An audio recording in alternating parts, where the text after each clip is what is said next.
Fee reimbursement బకాయిలు చెల్లించాలని demand చేస్తూ హైదరాబాద్ గన్ పార్క్ వద్ద విద్యార్థులు నల్ల కండువాలతో నిరసన దీక్ష చేపట్టారు. అఖిలపక్ష పార్టీలు విద్యార్థి సంఘాల వాల్ పోస్టర్ ఆవిష్కరించారు. ఈ ధర్నాలో మాజీ మంత్రి శ్రీనివాస్ గౌడ్ తదితరులు పాల్గొన్నారు.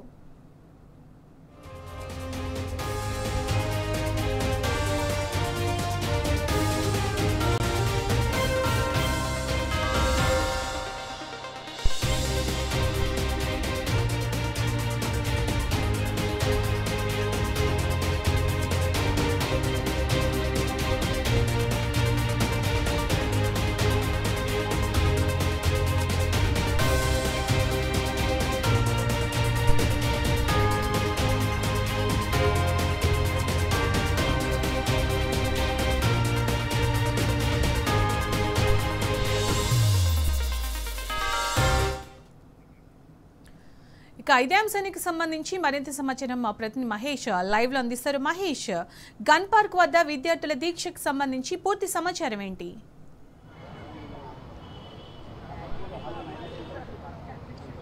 సునీత, పెండింగ్ ఫీజు రియంబర్స్మెంట్ బకాయిలు విడుదల చేయాలని డిమాండ్ చేస్తూ బీసీ సంఘం విద్యార్థి విభాగం ఆధ్వర్యంలో గన్ పార్క్ వద్ద నల్ల కండాలు వేసుకొని నిరసన చెప్తున్నారు. ఇక్కడ ఈ నిరసనకు సంబంధించి మాజీ మంత్రి శ్రీనివాస్ గౌడ్ మద్దతు ప్రకటించారు. పెద్ద ఎత్తున కూడా 4 రోజులు అవుతుంది. 4 రోజుల నుంచి కూడా కాలేజీలు నిరవధికంగా బంద్ కొనసాగుతున్నాయి. విద్యార్థులు తమ పుస్తకాలకు నోట్బుక్స్ తీసుకొచ్చుకొని ఇక్కడే కూడా చదువుకున్న పరిస్థితి కనిపిస్తూ ఉంది. కాంట్రాక్టర్ల బిల్లులు ఆపాలి, స్కాలర్షిప్లు, ఫీజు రియంబర్స్మెంట్ బకాయిలు చెల్లించాలని డిమాండ్ చేస్తూ స్లోగన్స్ కూడా ఇస్తున్న పరిస్థితి కనిపిస్తూ ఉంది.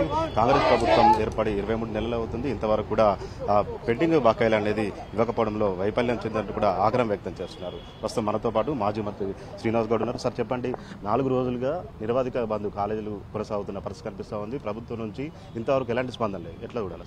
ప్రభుత్వానికి కావాల్సింది ఈ విద్యార్థులు కాదు, 12,50,000 మంది ఫీజు రియంబర్స్మెంట్ బాధితులు కాదు. వాళ్ళకి కావాల్సింది 10 మంది కాంట్రాక్టర్లు. ఎక్కడ డబ్బులు కావాలంటే అక్కడ పంపేటోడు కావాలి. వాళ్ళకు భూములు రాసిస్తారు. మొత్తం ఖజానా వాళ్ళకి అప్పచెప్పింది. రైతు బంధు పెట్టినటువంటి 10,000 కోట్లు 10 రోజులలో పట్టుమని అయిపోయినవి. ఇప్పుడు ఇలా ఖాళీ అప్లికేషన్స్ అమ్మితే 320 కోట్లు వచ్చినాయి. ఎక్సైజ్ వైన్ షాప్ల అప్లికేషన్లకు ఒకరోజు ఆదాయము 3,000 కోట్లు వచ్చి, అంటే 600 కోట్లు 650 కోట్లు. ఆ బిల్లులు వచ్చిన ఖజానా జీఎస్టీ 100 కోట్లు ఎక్కడ పోతున్నాయి? 2 లక్షల అప్పు తెచ్చిర్రు, అవి ఎక్కడ పోయినాయి? 2 లక్షల అప్పు తెచ్చిన పైసలు పోయినాయి. డైలీ కలెక్షన్ ఎక్కడ పోయింది తెలియదు. ఓ 10 మంది 20 మంది కాంట్రాక్టర్లు పర్సెంటేజ్లకు మొత్తం తాకట్టు పెట్టేసి ఇక్కడ వీళ్ళకి పైసలు ఇయ్యారు కదా. పోయి అడిగితే మా వాళ్ళు కూడా ఇస్తారు. మీ ఫీజు రియంబర్స్మెంట్లో ఓ 10% 20% అంటే కూడా ఇస్తారు. కానీ ఇలా కాలేజీలు బంద్ అయ్యి 4 రోజులైనా కమిటీ వేసారు. జూన్లో కూడా కమిటీ వేసారు. బట్టి విక్రమార్క, శ్రీధర్ బాబు ముగ్గురుతో కమిటీ వేసారు, ఉత్తమ్ కుమార్ రెడ్డితో. మరి ముగ్గురు ఏం చేయని కమిటీ, వాళ్ళు ఏం మీకలేదంటే. కానీ ఇప్పుడు ఈ కమిటీ ఏం చేస్తుందంటే వీళ్ళు ఏం చేస్తారు? పాప వీళ్ళకి ఏమైనా పవర్ ఉందా? కోదండరామ్ గారిని ఐలయ్య గారికి ఏమైనా పవర్ ఇచ్చిండ్రా? ఫైనాన్స్ మీద ఏమైనా పట్టించిండ్రా? ఈయన చెప్పండి ఎవడు చెక్కులు చేయదా? వీళ్ళు చెప్పిన వాళ్ళకి చెక్కులు చేయండి, వీళ్ళు చెప్పిన వాళ్ళకి బిల్ పాస్ చేయమని ఏమైనా ఆర్డర్స్ ఇచ్చిండ్రా? టోకన్ నెంబర్ ఇచ్చిండ్రు. టోకన్లని బటన్ ఒత్తితే బ్యాంక్ అకౌంట్లో పడుతుంది. నువ్వు టోకన్లను బ్యాంకుల అకౌంట్లో అందరిలాగా ఇవ్వమంటే దీనికో కమిటీయా? దీనికో కథనా? అంటే ఎవరి షోలో పువ్వు పెట్టడానికి? ప్రైవేట్ కాలేజీలో పనిచేసే వాళ్ళు 4 లక్షల మంది ఉన్నారు, టీచర్లు, సబ్ స్టాఫ్ అంతా కలిపి. వాళ్ళు 9 నెలల నుంచి జీతాలు లేవు. డిగ్రీ కాలేజీలు, ఫార్మసీ కాలేజీలు, ఇంజనీరింగ్ కాలేజీల కంటే పక్క భవనాలు ఉన్నాయి. మిగతా కాలేజీల వాళ్ళకు పాపం వాళ్ళకు కిరాయి బిల్డింగ్లో ఉన్నారు. కరెంటు బిల్లు కట్ అయింది, వాటర్ బిల్లు కట్ అయింది. కట్టలేక కిరాయోడు అల్లాడుతున్నాడు, వెళ్ళిపోరవి కాల్ చేశాను. 12,50,000 మంది ITI, pharmacy, polytechnic, MBA, MCA. అంటే మీకు పేద విద్యార్థి అంటే పట్టదా? అంటే వీళ్ళు ఏం చేయరు, వీళ్ళు ఏం చేయలేరు అనుకుంటారా మీరు? ఖచ్చితంగా ఈ కమిటీల మీద చెవులో పువ్వు పెట్టి కాలయాపన చేస్తే ఎవడు ఊరుకోరు. ఇవాళ మా విద్యార్థి సంఘ నాయకులు, మా రామకృష్ణ గారు, మా అధ్యక్షుడు, ఇంకా చాలామంది స్ప్రో ఉన్నటువంటి చాలామంది నాయకులు విద్యార్థి సంఘాలతో మేము కలిసి మాట్లాడతాం. రేపు అన్ని పార్టీ నాయకులతో కూడా మాట్లాడతాం.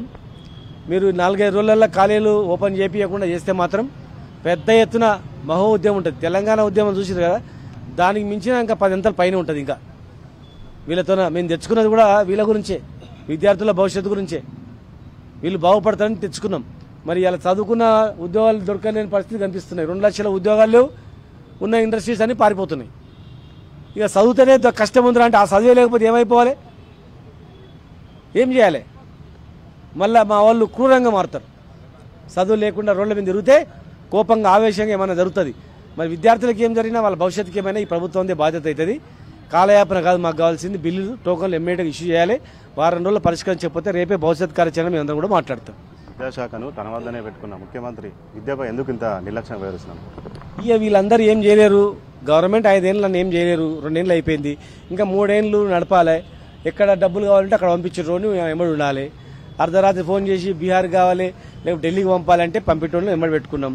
ఇక పంపితే అక్కడ వాళ్ళు కూడా ఏమనరు, నన్నే పెడతారు. ఇక్కడ పైసలు కలెక్షన్ చేస్తున్నాం, పైసలు ఇద్దాం.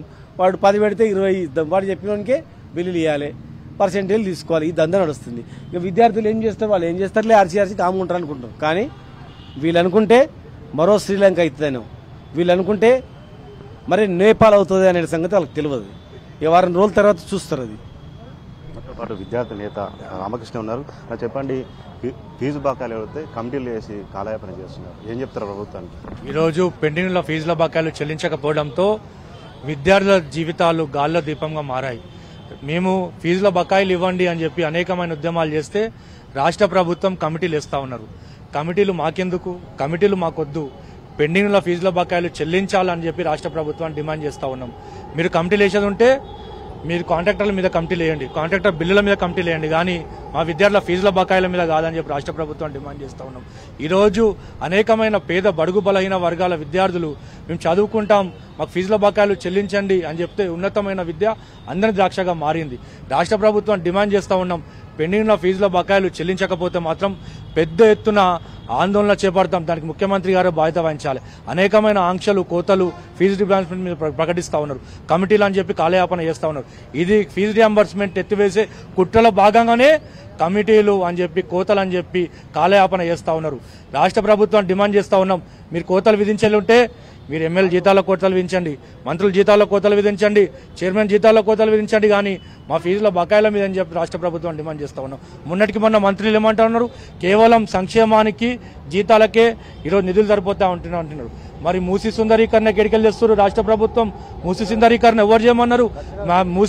మూసీ సుందరీకరణ చేయమని చెప్పి మేనిఫెస్టోలో పెట్టిరా, ఎలక్షన్లో చెప్పిరా, ఎవరు చెప్పిరా అని చెప్పి 1,50,00,000 కోట్లు మూసీ సుందరీకరణ పెట్టి దోచుకునే కుట్రలో భాగంగానే దాచుకో ఢిల్లీకి పంపుకో అనే విధంగా రాష్ట్ర ప్రభుత్వం వైరుస్తూ ఉంది. రాష్ట్ర ప్రభుత్వం డిమాండ్ చేస్తూ ఉన్నాం, తక్షణం పెండింగ్లో ఫీజుల బకాయిలు చెల్లించకపోతే నేపాల్లో ఏ విధంగా ప్రభుత్వాన్ని కుప్పగూల్చిరో యువకులు, అదే విధంగా లక్షలాది మంది విద్యార్థులు రోడ్డు మీదకి వస్తాం.